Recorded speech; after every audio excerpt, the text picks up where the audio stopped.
বন্ধুরা দাও না আমাদের ভিডিওটা একটু ফলো করে, আমরা যাতে এখান থেকে কিছু করে খেয়ে বেঁচে থাকতে পারি, আর ছেলে মেয়ে দুটোকে আমি যেন একটু মাছ খাওয়াতে পারি। অনেক দিন থেকে ওদের মুখে মাছ তুলে দিতে পারি না। আমি একটা অসহায় মা। আমার স্বামী মারা যাওয়ার পর থেকে আমরা অনেক কষ্ট লড়াই করে বেঁচে আছি, ছেলে মেয়ে দুটোকে মানুষ করছি। যে দেখো, আজকে ঘরে যে পান্তা ভাত ছিল অল্প একটু, সেটা আমার মেয়েকে এক মুঠ দিয়েছি আর আমি এক মুঠ নিয়েছি খেতে। এখন বেলা 4টা বাজে, আমি কাজে থেকে এলাম, এসে যে দেখো স্নান করে পুজো করে খেতে বসেছি। তার সাথে একটা কাঁচা পেঁয়াজ নিয়েছি আর একটা কাঁচা লঙ্কা। ভাতগুলো দেখলাম কেমন একটু নষ্ট নষ্ট হয়ে গেছে। কালকে সকালে ভাত করেছি আর আজকে দেখো সারাদিন চলে গেছে, এখন 4টে বাজে।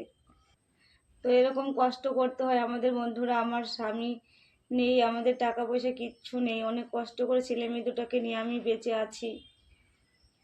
আমি দেখো ছেলে মেয়ে দুটোকে একটু মাছ কিনে খাওয়াতে পারি না টাকার জন্য, অনেক অসহায় মা আমি।